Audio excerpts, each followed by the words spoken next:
Thank you for visiting Sci-Fi Classics for the reading of this classic short story. I hope you enjoy.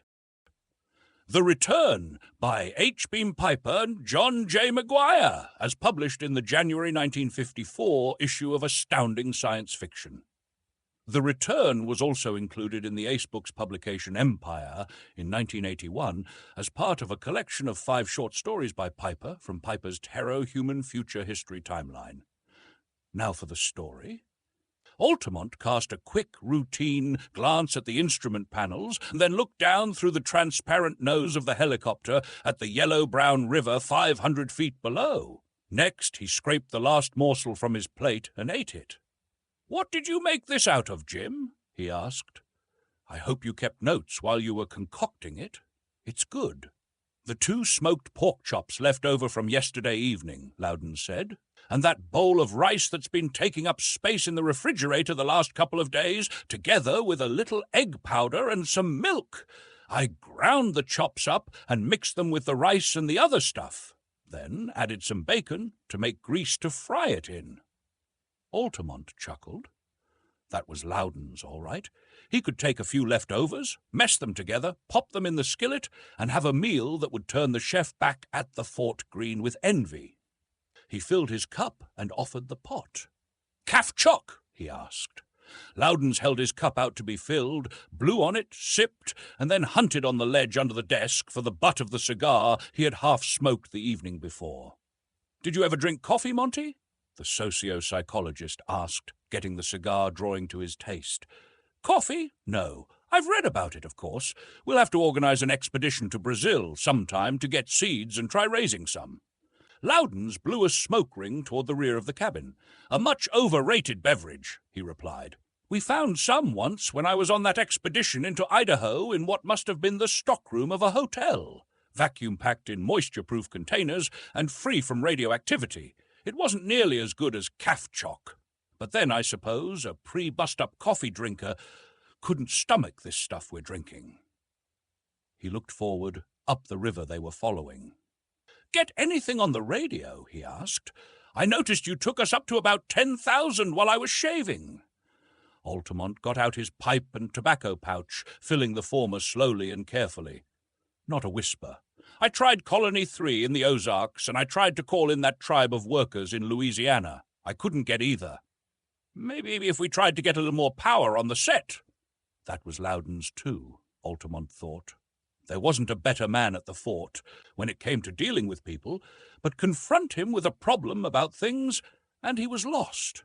That was one of the reasons why he and the stocky, phlegmatic social scientist made such a good team, he thought. As far as he himself was concerned, people were just a mysterious, exasperatingly unpredictable order of things which were subject to no known natural laws. That was about the way Loudon's thought of things. He couldn't psychoanalyze them. He gestured with his pipe toward the nuclear-electric conversion unit between the control cabin and the living quarters in the rear of the boxcar-sized helicopter. "We have enough power back there to keep this windmill in the air 24 hours a day, 365 days a year for the next 15 years, he said. "We just don't have enough radio. If I'd step up the power on this set any more, it'd burn out before I could say, 'Altamont calling Fort Ridgeway.' How far are we from Pittsburgh now?" Loudon's wanted to know. Altamont looked across the cabin at the big map of the United States, with its red and green and blue and yellow patchwork of vanished political divisions, and the transparent overlay on which they had plotted their course. The red line started at Fort Ridgeway in what had once been Arizona. It angled east by a little north to Colony 3 in northern Arkansas, then sharply northeast to St. Louis and its lifeless ruins, then Chicago and Gary, where little bands of Stone Age reversions stalked and fought and ate each other. Detroit, where things that had completely forgotten that they were human emerged from their burrows only at night. Cleveland, where a couple of cobalt bombs must have landed in the lake and drenched everything with radioactivity that still lingered after 2 centuries. Akron, where vegetation was only beginning to break through the glassy slag. Cincinnati, where they had last stopped. "How's the leg this morning, Jim?" he asked. Little stiff. Doesn't hurt much, though. Why, we're about 50 miles as we follow the river, and that's relatively straight. He looked down through the transparent nose of the copter at a town, now choked with trees that grew among tumbled walls. I think that's Aliquippa. Loudons looked and shrugged, then looked again and pointed. There's a bear, just ducked into that church or movie theatre or whatever. I wonder what he thinks we are. Altamont puffed slowly at his pipe. I wonder if we're going to find anything at all in Pittsburgh. You mean people, as distinct from those biped beasts we've found so far? I doubt it, Loudons replied, finishing his calf-chock and wiping his moustache on the back of his hand. I think the whole eastern half of the country is nothing but forest like this, and the highest type of life is just about 3 cuts below Homo neanderthalensis, almost impossible to contact and even more impossible to educate. I wasn't thinking about that. I've just about given up hope of finding anybody or even a reasonably high level of barbarism, Altamont said. I was thinking about that cache of microfilmed books that was buried at the Carnegie Library. If it was buried, Loudons qualified. All we have is that article in that 2-century-old copy of Time about how the people at the library had constructed the crypt and were beginning the microfilming. We don't know if they ever had a chance to get it finished before the rockets started landing. They passed over a dam of flotsam that had banked up at a wrecked bridge and accumulated enough mass to resist the periodic floods that had kept the river usually clear. 3 human figures fled across a sand flat at one end of it and disappeared into the woods. 2 of them carried spears tipped with something that sparkled in the sunlight, probably shards of glass. You know, Monty, I get nightmares sometimes about what things must be like in Europe, Loudons said. 5 or 6 wild cows went crashing through the brush below. Altamont nodded when he saw them. Maybe tomorrow we'll let down and shoot a cow, he said. I was looking in the freezer locker. The fresh meat's getting a little low. Or a wild pig if we find a good stand of oak trees. I could enjoy what you'd do with some acorn-fed pork. Finished? He asked Loudons. Take over, then. I'll go back and wash the dishes. They rose, and Loudons, favouring his left leg, moved over to the seat at the controls. Altamont gathered up the 2 cups, the stainless steel dishes, and the knives and forks and spoons, going up the steps over the shielded converter and ducking his head to avoid the seat in the forward top machine-gun turret. He washed and dried the dishes, noting with satisfaction that the gauge of the water tank was still reasonably high, and glanced out one of the windows. Loudons was taking the big helicopter upstairs for a better view. Now and then, among the trees, there would be a glint of glassy slag, usually in a fairly small circle. That was to be expected. Beside the 3 or 4 H-bombs that had fallen on the Pittsburgh area, mentioned in the transcripts of the last news to reach the fort from outside, the whole district had been pelted more or less at random with fission bombs. West of the confluence of the Allegheny and Monongahela, it would probably be worse than this. "Can you see Pittsburgh yet, Jim?" he called out. "Yes, it's a mess. Worse than Gary. Worse than Akron, even. Monty, come here. I think I have something." Picking up the pipe he had laid down, Altamont hurried forward, dodging his 6-foot length under the gun turret and swinging down from the walkway over the converter. "What is it?" he asked. "Smoke. A lot of smoke. 20 or 30 fires at the very least." Loudons had shifted from forward to hover and was peering through a pair of binoculars. "See that island, the long one? Across the river from it, on the north side, toward this end. Yes, by Einstein! And I can see cleared ground and what I think are houses inside a stockade." Murray Hughes walked down the corner of the cabin, into the morning sunlight, lacing his trousers with his hunting shirt thrown over his bare shoulders, and found, without much surprise, that his father had also slept late. Verner Hughes was just beginning to shave. Inside the kitchen, his mother and the girls were clattering pots and skillets. His younger brother, Hector, was noisily chopping wood. Going through the door, he filled another of the light metal basins with hot water, found his razor, and went outside again, setting the basin on the bench. Most of the ware in the Hughes cabin was of light metal. Murray and his father had mined it in the dead city up the river, from a place where it had floated to the top of a puddle of slag, back when the city had been blasted, at the end of the old times. It had been hard work, but the stuff had been easy to carry down to where they had hidden their boat, and for once they'd had no trouble with the scourers. Too bad they couldn't say as much for yesterday's hunting trip. As he rubbed lather into the stubble on his face, he cursed with irritation. That had been a bad luck hunt all around. They'd gone out before dawn, hunting into the hills to the north. They'd spent all day at it and shot one small wild pig. Lucky it was small at that. They'd have had to abandon a full-grown one after the scourers began hunting them. 6 of them, as big a band as he'd ever seen together at one time, and they'd gotten between them and the stockade and forced them to circle miles out of their way. His father had shot one, and he'd had to leave his hatchet sticking in the skull of another when his rifle had misfired. That meant a trip to the gunsmith's for a new hatchet and to have the mainspring of the rifle replaced. Nobody could afford to have a rifle that couldn't be trusted, least of all a hunter and prospector. And he'd had words with Alex Barrett, the gunsmith, just the other day. Not that Barrett wouldn't be more than glad to do business with him, once he saw that hard tool steel he'd dug out of that place down the river. Hardest steel he'd ever found, and hadn't been atom-spoiled either.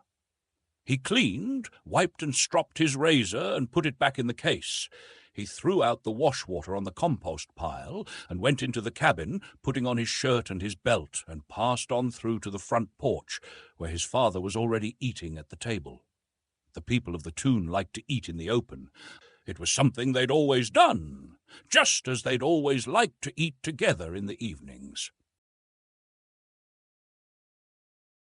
He sweetened his mug of chicory with a lump of maple sugar and began to sip it before he sat down, standing with one foot on the bench and looking down across the parade ground, past the HQ house, toward the river and the wall. If you're coming around to Alex's way of thinking and mine, it won't hurt you to admit it, son, his father said. He turned, looking at his father with the beginning of anger, and then grinned. The elders were constantly keeping the young men alert with these tests. He checked back over his actions since he had come out onto the porch. To the table, sugar in his chicory, 1 foot on the bench, which had reminded him again of the absence of the hatchet from his belt and brought an automatic frown. Then the glance toward the gunsmith's shop and across the parade ground at the houses into which so much labor had gone, the wall that had been built from rubble and topped with pointed stakes, the white slabs of marble from the ruined building that marked the graves of the first tenant and the men of the old tune. He had thought in that moment that maybe his father and Alex Barrett and Rita Rawson and Tenant Mycroft Jones and the others were right. There were too many things here that could not be moved along with them if they decided to move. It would be false modesty, refusal to see things as they were, not to admit that he was the leader of the younger men and the boys of the irregulars. And last winter the usual theological arguments about the proper chronological order of the sacred books and the true nature of the risen one had been replaced by a violent controversy when Sholto Jimenez and Birdie Edwards had reopened the old question of the advisability of moving the tune and settling elsewhere. He'd been in favor of the idea himself, but for the last month or so he had begun to doubt the wisdom of it.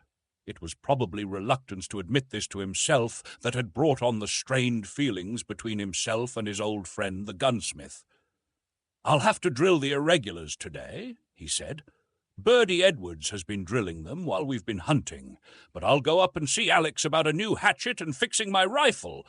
I'll have a talk with him." He stepped forward to the edge of the porch, still munching on a honey-dipped piece of cornbread, and glanced up at the sky. That was a queer bird. He'd never seen a bird with a wing action like that. Then he realized that the object was not a bird at all. His father was staring at it too. "Murray, that's like the old stories from the time of the wars." But Murray was already racing across the parade ground toward the HQ house, where the big iron ring hung by its chain from a gallows-like post with the hammer beside it. The stockaded village grew larger. Details became plainer as the helicopter came slanting down and began spiraling around it. It was a fairly big place, some 40 or 50 acres in a rough parallelogram, surrounded by a wall of varicolored stone and brick and concrete rubble from old ruins, topped with a palisade of pointed poles. There was a small jetty projecting out into the river, to which 6 or 8 boats of different sorts were tied. A gate opened onto this from the wall. Inside the stockade, there were close to 100 buildings, ranging from small cabins to a structure with a belfry, which seemed to have been a church, partly ruined in the war of 2 centuries ago and later rebuilt. A stream came down from the woods across the cultivated land around the fortified village. There was a rough flume which carried the water from a dam close to the edge of the forest and provided a fall to turn a mill wheel. "Look, strip farming," Loudons pointed. "See the alternate strips of grass and ploughed ground. Those people understand soil conservation. They have horses, too."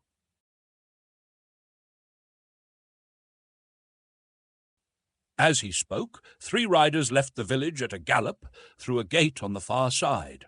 They separated, and the people in the fields, who had all started for the village, turned and began hurrying toward the woods. 2 of the riders headed for a pasture in which cattle had been grazing and started herding them also into the woods. For a while there was a scurrying of little figures in the village below, and then not a moving thing was in sight. "There's good organization," Loudon said. "Everybody seems to know what to do and how to get it done promptly, and look how neat the whole place is, policed up. Out anything we'll find that they have a military organization, or a military tradition at least. We'll have to find out. You can't understand a people till you understand their background and their social organization." "Humph! Let me have a look at their artifacts. That'll tell what kind of people they are," Altamont said, swinging his glasses back and forth over the enclosure.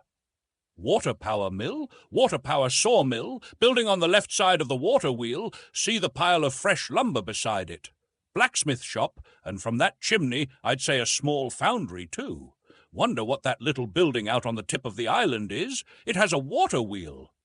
Undershot wheel, and it looks as though it could be raised or lowered. But the building's too small for a grist mill. Now I wonder. Monty, I think we ought to land right in the middle of the enclosure, on that open plaza thing, in front of that building that looks like a reconditioned church. That's probably the Royal Palace, or the Pentagon, or the Kremlin, or whatever." Altamont started to object, paused, and then nodded. "I think you're right, Jim. From the way they scattered and got their livestock into the woods, they probably expect us to bomb them. We have to get inside. That's the quickest way to do it." He thought for a moment. "We'd better be armed when we go out. Pistols, auto-carbines, and a few of those concussion grenades in case we have to break up a concerted attack. I'll get them." The plaza and the houses and cabins around it and the 200-year-old church were silent and apparently lifeless as they set the helicopter down. Once Loudons caught a movement inside the door of a house and saw a metallic glint. Altamont pointed up at the belfry. "There's a gun up there," he said. "Looks like about a 4-pounder. Brass. I knew that smith shop was also a foundry. See that little curl of smoke? That's the gunner's slow match. I'd thought maybe that thing on the island was a powder mill. That would be where they'd put it. Probably extract their niter from the dung of their horses and cows. Sulfur probably from coal mine drainage. Jim, this is really something." "I hope they don't cut loose on us with that thing," Loudon said, looking apprehensively at the brass-rimmed black muzzle that was covering them from the belfry. "I wonder if we ought to— Oh, here they come." 3 or 4 young men stepped out of the wide door of the old church. They wore fringed buckskin trousers and buckskin shirts and odd caps of deerskin with visors to shade their eyes and similar beaks behind to protect the neck.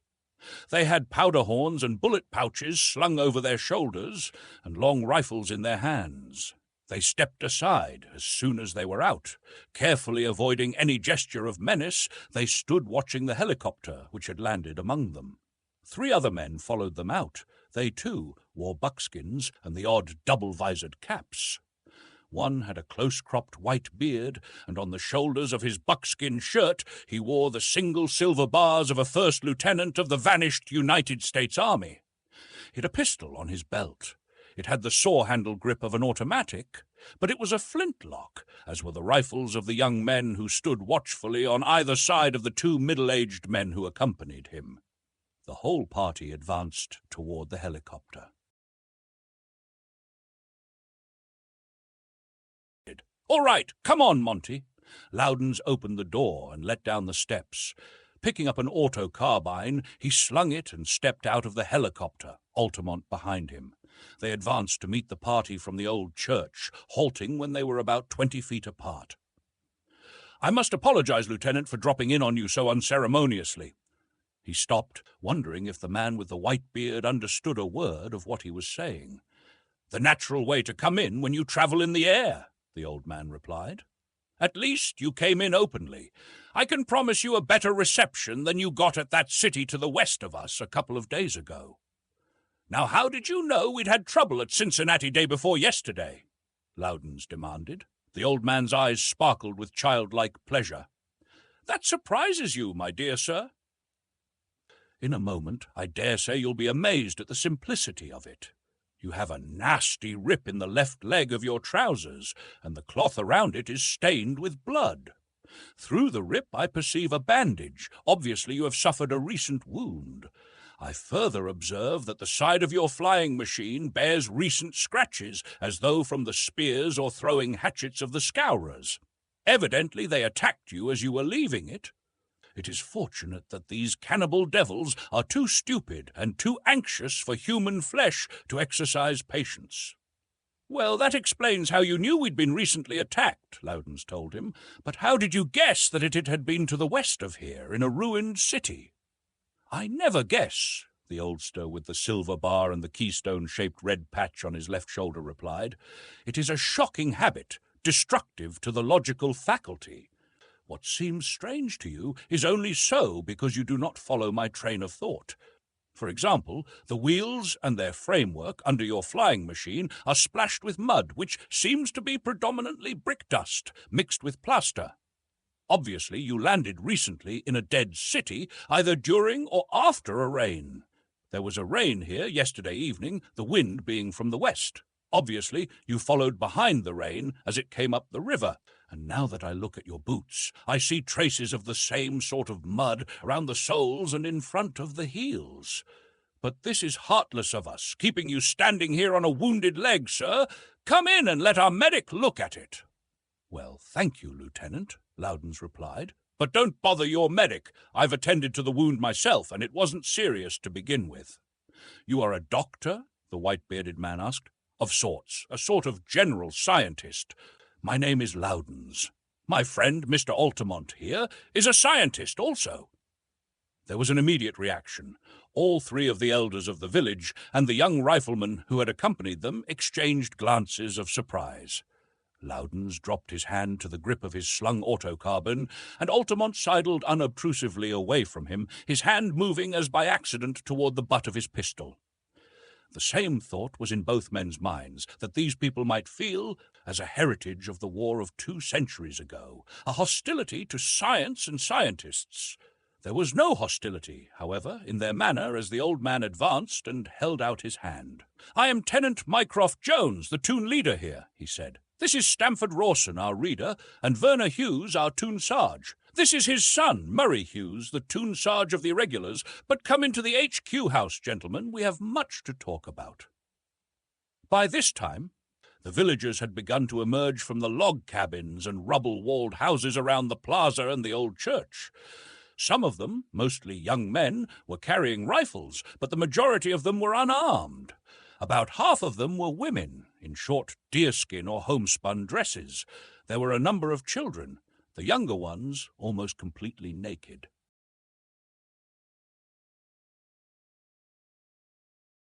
"Sarge," the old man told one of the youths, "post a guard over this flying machine. Don't let anybody meddle with it, and have all the non-coms and techs report here on the double." He turned and shouted up at the truncated steeple, "Atherton, sound all clear!" A horn, up in the belfry, began blowing to advise the people who had run from the fields into the woods that there was no danger. They went through the open doorway of the old stone church and entered the big room inside. The building had evidently been gutted by fire 2 centuries before, and portions of the wall had been restored. Now there was a rough plank floor and a plank ceiling at about 12 feet. The room was apparently used as a community centre. There were a number of benches and chairs, all very neatly made, and along one wall, out of the way, 10 or 15 long tables had been stacked, the tops in a pile and the trestles on them. The walls were decorated with trophies of weapons, a number of old M12 rifles and M16 submachine guns, all in good, clean condition, a light machine rifle, 2 bazookas. Among them were stone and metal-tipped spears and crude hatchets and knives and clubs, the work of the wild men of the woods.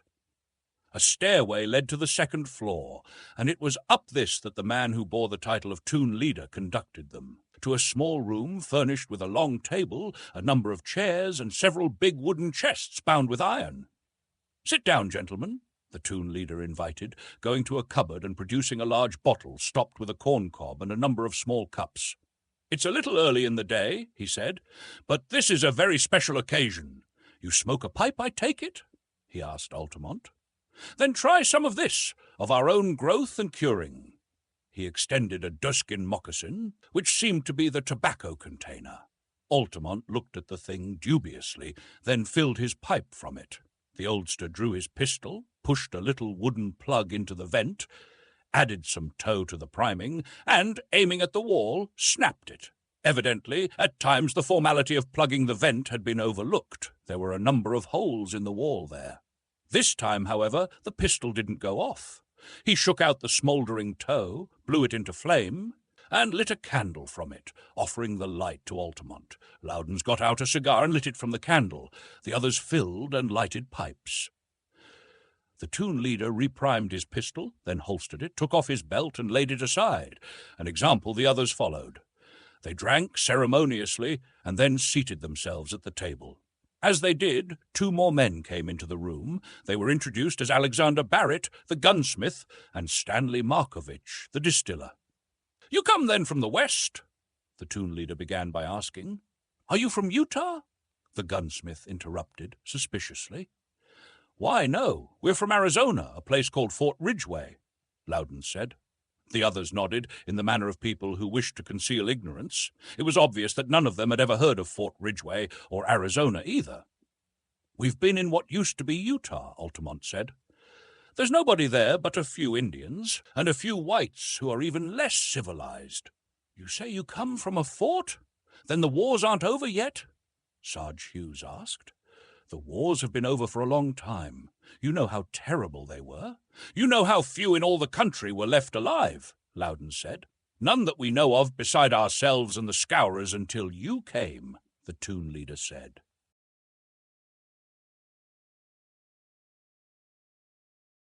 We have found only a few small groups in the whole country who have managed to save anything of the old times. Most of them lived in little villages and cultivated land.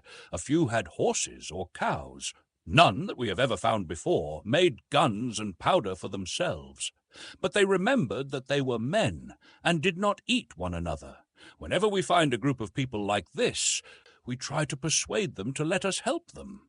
"Why?" the Toon Leader asked. "Why do you do this for people you've never met before? What do you want from them, from us, in return for your help?" He was speaking to Altamont rather than to Loudons. It seemed obvious that he believed Altamont to be the leader and Loudons the subordinate.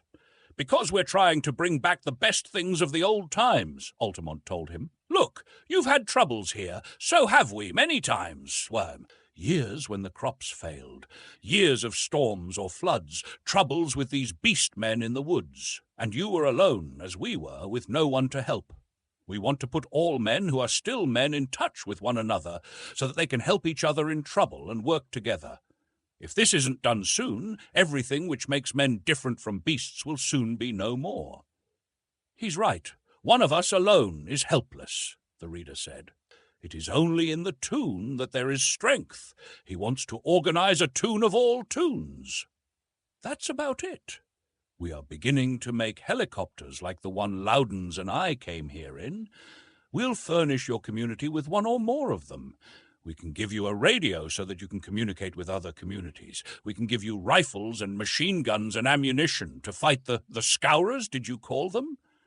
And we can give you atomic engines so that you can build machines for yourselves. Some of our people, Alex Barrett, here the gunsmith, and Stan Markovich the distiller, and Harrison Grant the ironworker, get their living by making things. How'd they make out after your machines came in here? Verna Hughes asked. We've thought of that. We had that problem with other groups we've helped, Loudon said. In some communities, everybody owns everything in common. We don't have much of a problem there. Is that the way you do it here? Well, no. If a man makes a thing, or digs it out of the ruins, or catches it in the woods, it's his. Then we'll work out some way. Give the machines to the people who are already in a trade, or something like that. We'll have to talk it over with you and with the people who'd be concerned. How is it you took so long finding us? Alex Barrett asked. It's been 200 or so years since the wars. Alex, you see, but you do not observe. The Toon leader rebuked. These people have their flying machines, which are highly complicated mechanisms. They would have to make tools and machines to make them, and tools and machines to make those tools and machines. They would have to find materials, often going far in search of them. The marvel is not that they took so long, but that they did it so quickly. That's right, Altamont said.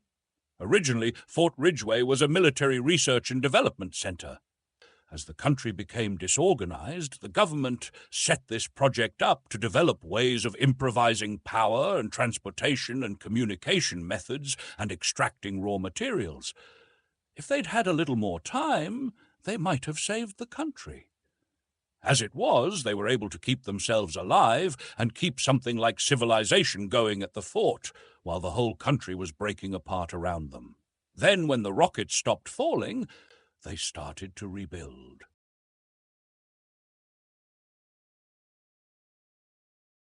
Fortunately, more than half the technicians at the fort were women. There was no question of them dying out.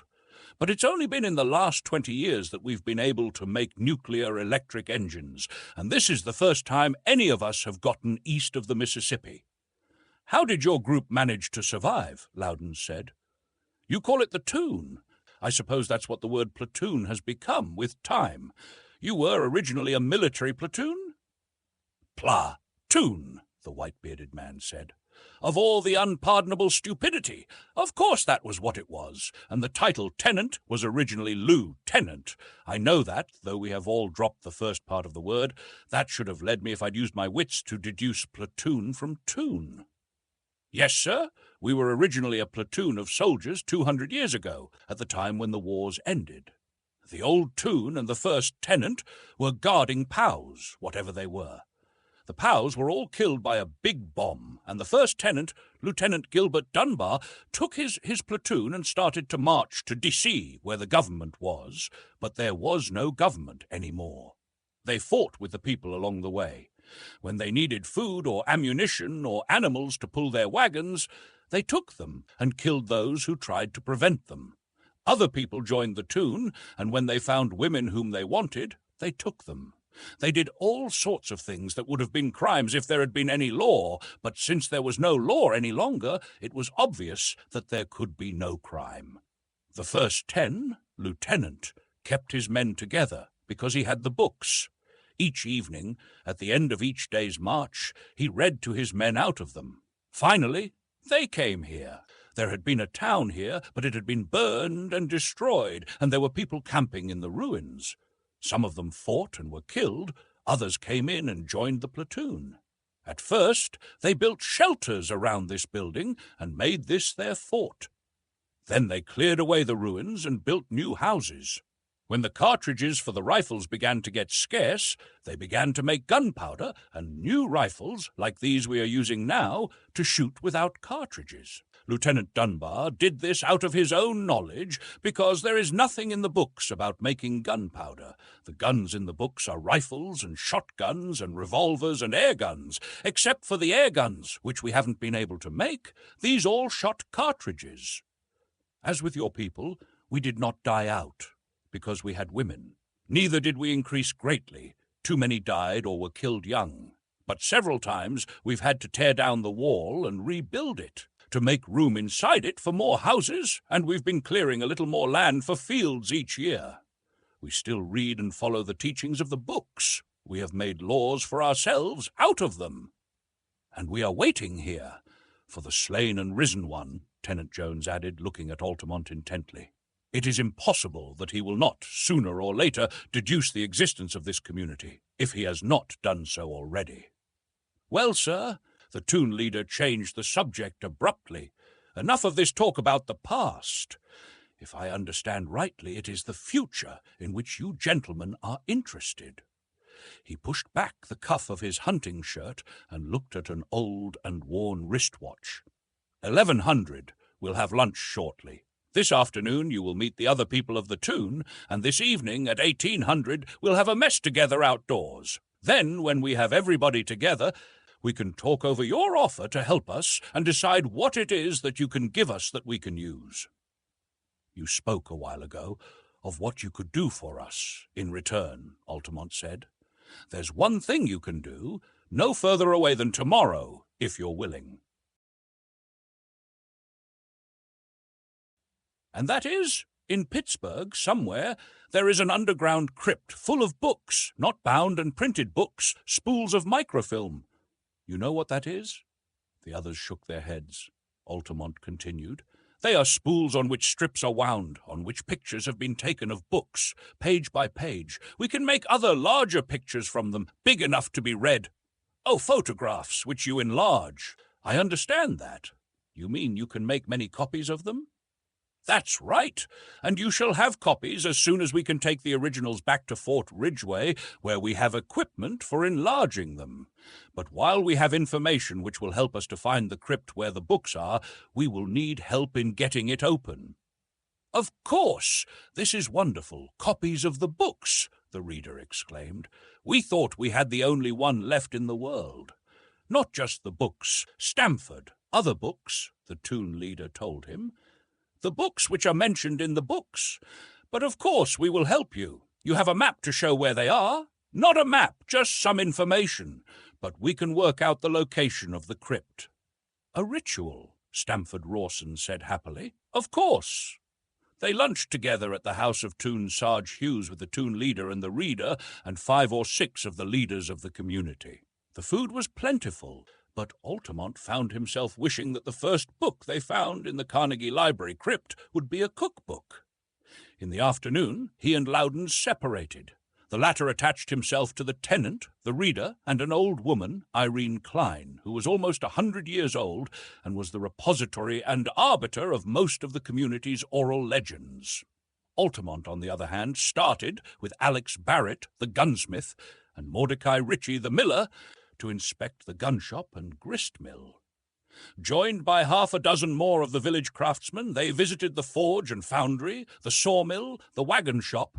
Altamont looked at the flume, a rough structure of logs lined with sheet aluminum, and at the nitriary, a shed-roofed pit in which potassium nitrate was extracted from the community's animal refuse. Then, loading his guides into the helicopter, they took off for a visit to the powder mill on the island and a trip up the river. They were a badly scared lot for the first few minutes as they watched the ground receding under them through the transparent plastic nose. Then, when nothing disastrous seemed to be happening, exhilaration took the place of fear, and by the time they set down on the tip of the island, the 8 men were confirmed aviation enthusiasts. The trip upriver was an even bigger success. The high point came when Altamont set his controls for hover, pointed out a snarl of driftwood in the stream, and allowed his passengers to fire one of the machine guns at it. The lead balls of their own black powder rifles would have plunked into the waterlogged wood without visible effect. The copper-jacketed machine gun bullets ripped it to splinters. They returned for a final visit to the distillery, awed by what they had seen. Monty, I don't know what the devil to make of this crowd, Loudon said that evening after the feast when they had entered the helicopter and prepared to retire. We've run into some weird communities, that lot down in Old Mexico, who live in the church and claim they have a divine mission to redeem the world by prayer, fasting, and flagellation, or those yogis in Los Angeles. Or the Blackout Boys in Detroit, Altamont added. That's understandable, Loudon said, after what their ancestors went through in the last war. But this crowd here, the descendants of an old United States Army infantry platoon with a fully developed religion centered on a slain and resurrected God. Normally, it would take thousands of years for a slain God religion to develop, and then only from the field fertility magic of primitive agriculturists. Well, you saw these people's fields from the air. Some of the members of that old platoon were men who knew the latest methods of scientific farming. They didn't need naive fairy tales about the planting and germination of seed. Sure, this religion isn't just a variant of Christianity? Absolutely not. In the first place, these sacred books can't be the Bible. You heard Tenant Jones say that they mentioned firearms that used cartridges. That means that they can't be older than 1860 at the very earliest. And in the second place, this slain God wasn't crucified or put to death by any form of execution. He perished together with his enemy in combat, and both God and devil were later resurrected. The enemy is supposed to be the mastermind back of these cannibal savages in the woods and also in the ruins. Did you get a look at these sacred books or find out what they might be? Loudons shook his head disgustedly. Every time I brought up the question, they evaded. The tenant sent the reader out to bring in this old lady, Irene Klein. She was a perfect goldmine of information about the history and traditions of the tune, by the way, and then he sent him out on some other errand, undoubtedly to pass the word not to talk to us about their religion. I don't get that, Altamont said. They showed me everything they had. Their gun shop, their powder mill, their defenses, everything. He smoked in silence for a moment. Say, this slain God couldn't be the original platoon commander, could he? No. They have the greatest respect for his memory, decorate his grave regularly, drink toasts to him, but he hasn't been deified. They got the idea for this deity of theirs out of the sacred books. Loudons gnawed the end of his cigar and frowned. Monty, this has me worried like the devil, because I believe that they suspect that you are the slain and risen one. Could be at that. I know the tenant came up to me very respectfully and said, I hope you don't think, sir, that I was presumptuous in trying to display my humble deductive abilities to you.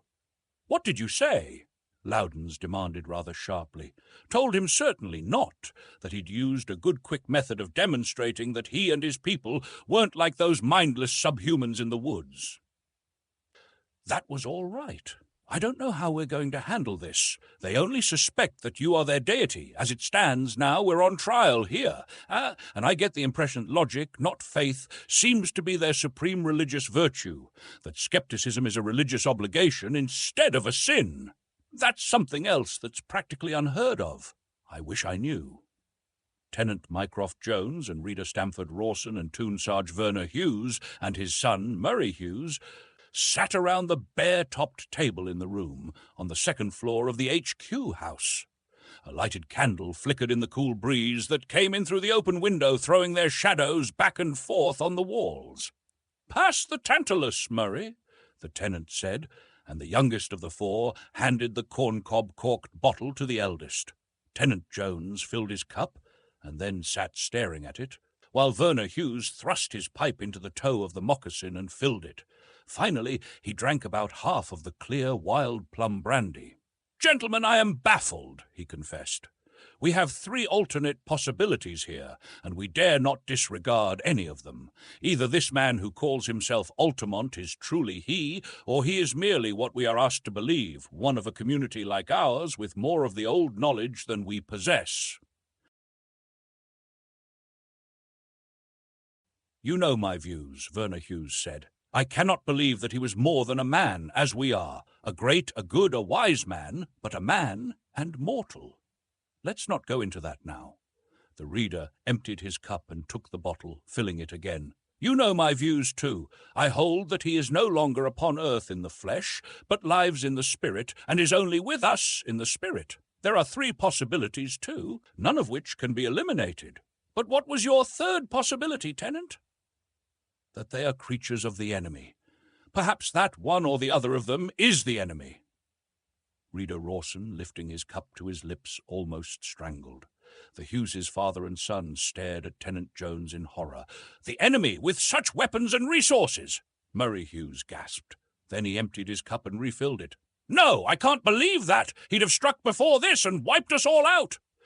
Not necessarily, Murray, the tenant replied. Until he became convinced that his agents, the Scourers, could do nothing against us, he would bide his time. He sits motionless, like a spider, at the center of the web. He does little himself. His agents are numerous. Or, perhaps, he wishes to recruit us into his hellish organization. It is a possibility, Reader Rawson admitted, one which we can neither accept nor reject safely, and we must learn the truth as soon as possible.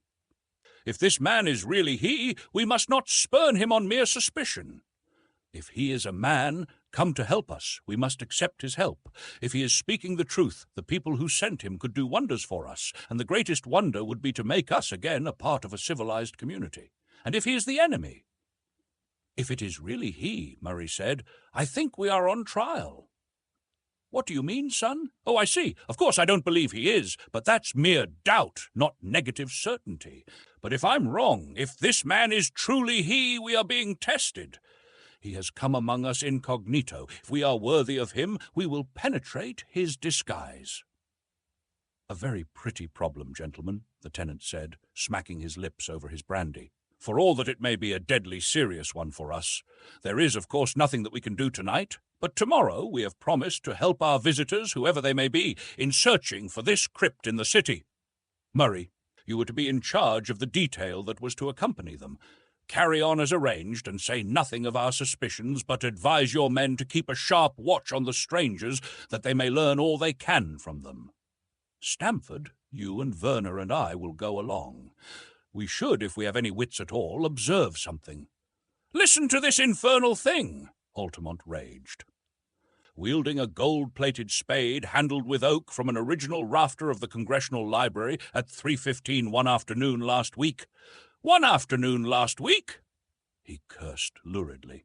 Why couldn't that blasted magazine say what afternoon? I've gone over a lot of 20th century copies of that magazine. That expression was a regular cliché with them. Loudons looked over his shoulder at the photostated magazine page. Well, we know it was between June 13 and 19 inclusive, he said. And there's a picture of the university president, complete with gold-plated spade, breaking ground.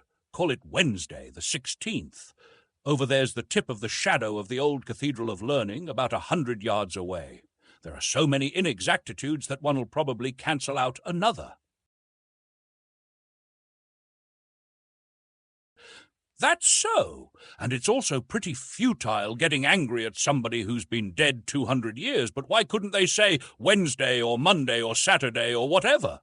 He checked back in the astronomical handbook and the photostated pages of the old almanac and looked over his calculations. All right, here's the angle of the shadow and the compass bearing. I had a look yesterday when I was taking the local citizenry on that junket. The old baseball diamond at Forbes Field is plainly visible, and I located the ruins of the Cathedral of Learning from that. Here's the above-sea-level altitude of the top of the tower. After you've landed us, go up to this altitude, use the barometric altimeter, not the radar, and hold position.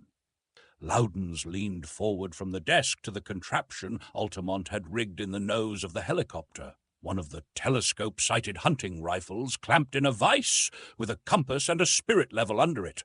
Rifles pointing downward at the correct angle now? He asked. Good. Then all I have to do is hold the helicopter steady, keep it at the right altitude, level, and point it in the right direction, and watch through the sight while you move the flag around, and direct you by radio. Why wasn't I born quintuplets? Mr. Altamont, Dr. Loudons, a voice outside the helicopter called. Are you ready for us now? Altamont went to the open door and looked out. The old Toon leader, the reader, Toon Sarge Hughes, his son, and 4 young men in buckskins with slung rifles were standing outside. "I have decided," the tenant said, "that Mr. Rawson and Sarge Hughes and I would be of more help than an equal number of younger men. We may not be as active, but we know the old ruins better, especially the paths and hiding places of the Scourers. These 4 young men you probably met last evening. It will do no harm to introduce them again. Birdie Edwards, Sholto Jimenez, Jefferson Burns, Murdo Olson." "Very pleased, tenant gentlemen. I met all you young men last evening. I remember you," Altamont said. "Now, if you'll all crowd in here, I'll explain what we're going to try to do." He showed them the old picture. "You see where the shadow of a tall building falls?" he asked. "We know the location and height of this building. Dr. Loudons will hold this helicopter at exactly the position of the top of the building and aim through the sights of the rifle there. One of you will have this flag in his hand and will move it back and forth. Dr. Loudons will tell us when the flag is in the sight of the rifle." "He'll need a good pair of lungs to do that," Verner Hughes commented. "We'll use radio, a portable set on the ground and the helicopter's radio set." He was met, to his surprise, with looks of incomprehension. He had not supposed that these people would have lost all memory of radio communication. "Why, that's wonderful!" the reader exclaimed when he explained. "You can talk directly. How much better than just sending a telegram?" "But finding the crypt by the shadow, that's exactly like the—" Murray Hughes began, then stopped short. Immediately, he began talking loudly about the rifle that was to be used as a surveying transit, comparing it with the ones in the big first-floor room at the HQ house.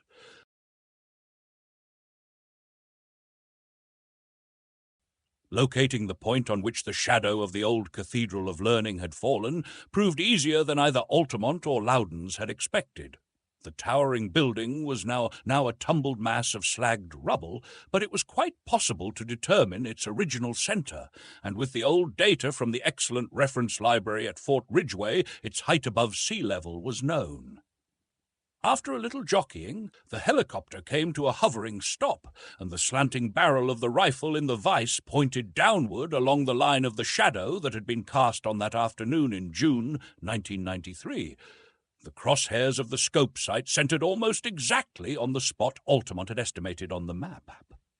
While he peered through the sight, Loudons brought the helicopter slanting down to land on the sheet of fused glass that had once been a grassy campus. "Well, this is probably it," Altamont said. "We didn't have to bother fussing around with that flag, after all. That hump over there looks as though it had been a small building, and there's nothing corresponding to it on the city map. That may be the bunker over the stairhead to the crypt." They began unloading equipment: a small portable nuclear-electric conversion unit, a powerful solenoid hammer, crowbars and entrenching tools, tins of blasting plastic. They took out the 2 hunting rifles and the autocarbines, and Altamont showed the young men of Murray Hughes' detail how to use them. "If you'll pardon me, sir," the tenant said to Altamont, "I think it would be a good idea if your companion went up in the flying machine and circled around over us to keep watch for Scourers. There are quite a few of them, particularly farther up the rivers to the east, where the damage was not so great and they can find cellars and shelters and buildings to live in." "Good idea. That way we won't have to put out guards," Altamont said. "From the looks of this, we'll need everybody to help dig into that thing. Hand out one of the portable radios, Jim, and go up to about 1,000 feet. If you see anything suspicious, give us a yell and then spray it with bullets and find out what it is afterward." They waited until the helicopter had climbed to position and was circling above, and then turned their attention to the place where the sheet of fused earth and stone bulged upward. It must have been almost ground zero of one of the hydrogen bombs. The wreckage of the Cathedral of Learning had fallen predominantly to the north, and the Carnegie Library was tumbled to the east. "I think the entrance would be on this side, toward the library," Altamont said. "Let's try it." To begin with, he used the solenoid hammer, slowly pounding a hole into the glaze, and placed a small charge of the plastic explosive. Chunks of the lava-like stuff pelted down between the little mound and the huge one of the old library, blowing a hole 6 feet in diameter and 2.5 deep, revealing concrete bonded with crushed steel mill slag. "We missed the door," he said. "That means we'll have to tunnel in through who knows how much concrete." Well, he used a second and larger charge after digging a hole a foot deep. When he and his helpers came up to look, they found a large mass of concrete blown out and solid steel behind it. Altamont cut 2 more holes sidewise, one on either side of the blown-out place, and fired a charge in each of them, bringing down more concrete. He found that he hadn't missed the door, after all. It had merely been concreted over. A few more shots cleared it, and after some work, they got it open. There was a room inside, concrete-floored and entirely empty. With the others crowding behind him, Altamont stood in the doorway and inspected the interior with his flashlight. He heard somebody back of him say something about a most peculiar sort of a dark lantern. Across the small room, on the opposite wall, was a bronze plaque.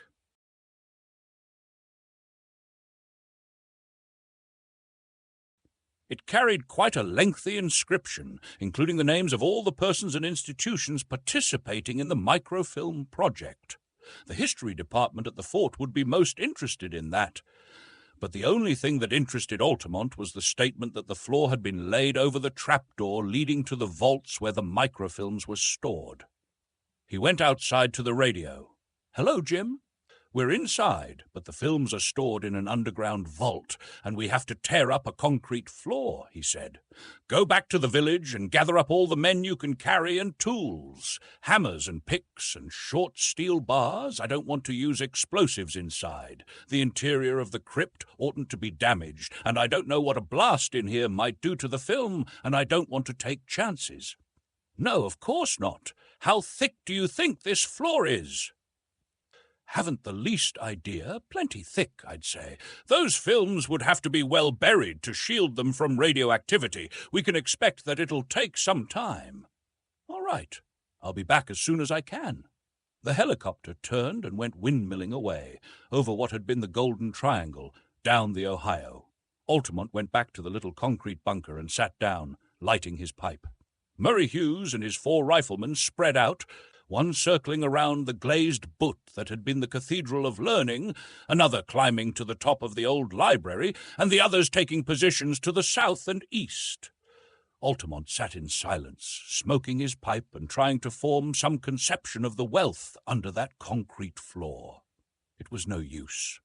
Jim Loudon's probably understood a little more nearly what those books would mean to the world of today, and what they could do toward shaping the world of the future.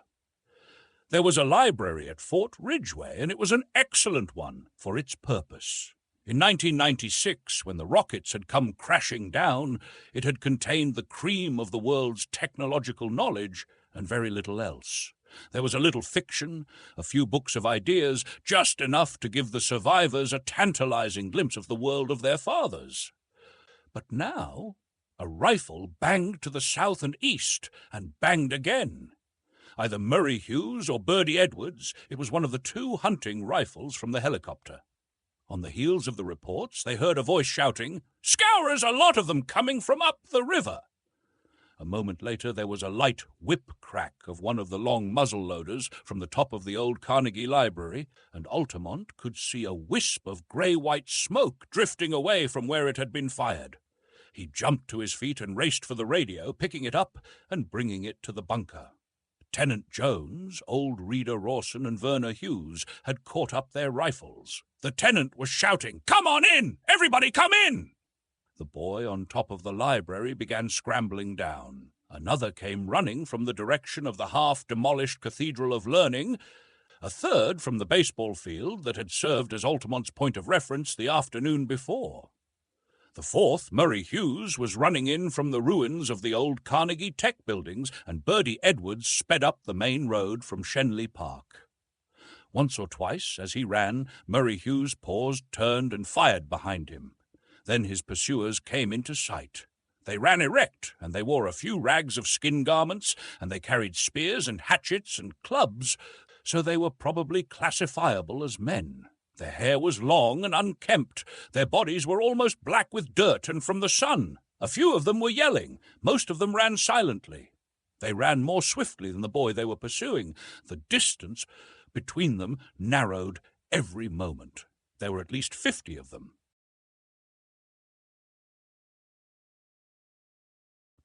Verner Hugh's rifle barked. One of them dropped. As coolly as though he were shooting squirrels instead of his son's pursuers, he dropped the butt of his rifle to the ground, poured a charge of powder, patched a ball and rammed it home, replaced the ramrod. Tenant Jones fired then, and then Birdie Edwards joined them and began shooting with the telescope-sighted hunting rifle. The young man who had been north of the Cathedral of Learning had one of the auto carbines. Altamont had providently set the fire control for semi-auto before giving it to him. He dropped to one knee and began to empty the clip, shooting slowly and deliberately, picking off the runners who were in the lead. The boy, who had started to climb down off the library, halted, fired his flintlock, and began reloading it. And Altamont, sitting down and propping his elbows on his knees, took both hands to the automatic, which was his only weapon, emptying the magazine and replacing it. The last 3 of the savages he shot in the back.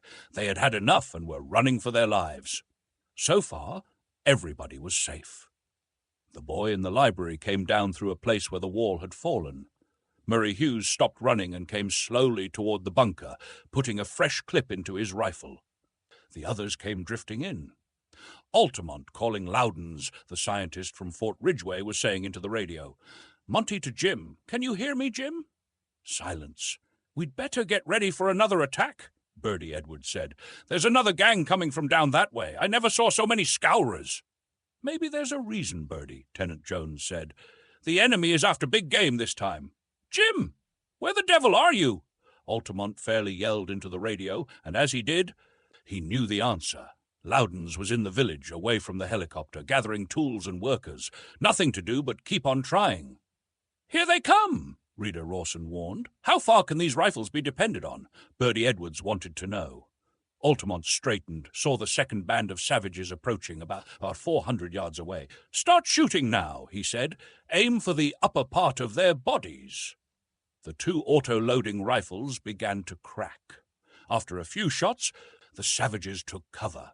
Evidently, they understood the capabilities and limitations of the villagers' flintlocks. This was a terrifying surprise to them. "Jim!" Altamont was almost praying into the radio. "Come in, Jim!" "What is it, Monty?" "I was outside," Altamont told him. "Those fellows you had up with you yesterday think they could be trusted to handle the guns?" "A couple of them are here with me," Loudons inquired. "Take a chance on it. It won't cost you anything but my life, and that's not worth much at present." "All right, hold on. We'll be along in a few minutes." "Loudons is bringing the helicopter," he told the others. "All we have to do is hold on here till he comes." A naked savage raised his head from behind what might, 200 years ago, have been a cement park bench 100 yards away. Reader Stamford Rawson promptly killed him and began reloading. "I think you're right, Tenant," he said. "The Scowrers have never attacked in bands like this before. They must have had a powerful reason, and I can think of only one." "That's what I'm beginning to think, too," Verner Hughes agreed. "At least, we have eliminated the 3rd of your possibilities, Tenant, and I think probably the 2nd as well." Altamont wondered what they were double-talking about. There wasn't any particular mystery about the mass attack of the wild men to him. Debased as they were, they still possessed speech and the ability to transmit experiences. No matter how beclouded in superstition, they still remembered that aircraft dropped bombs, and bombs killed people, and where people had been killed, they would find fresh meat. They had seen the helicopter circling about and had heard the blasting. Everyone in the area had been drawn to the scene as soon as Loudons had gone down the river. Maybe they had forgotten that aircraft also carried guns. At least, when they sprang to their feet and started to run at the return of the helicopter, many did not run far. Altamont and Loudons shook hands many times in front of the HQ house and listened to many good wishes and repeated their promise to return. Most of the microfilmed books were still stored in the old church.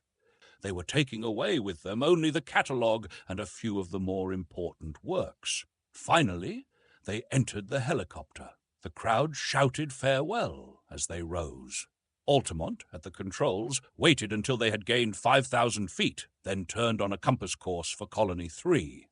"I can't wait till we're in radio range of the fort to report this, Jim," he said. "Of all the wonderful luck! And I don't yet know which is more important, finding those books or finding those people. In a few years, when we can get them supplied with modern equipment and instructed in its use." "I'm not very happy about it, Monty," Loudons confessed. "I keep thinking about what's going to happen to them." "Why, nothing's going to happen to them. They're going to be given the means of producing more food, keeping more of them alive, having more leisure to develop themselves in." "Monty, I saw the sacred books." "The deuce, what were they?" "It. 1 volume. A collection of works. We have it at the fort. I've read it. How I ever missed all the clues. You see, Monty, what I'm worried about is what's going to happen to those people when they find out that we're not really Sherlock Holmes and Dr. Watson."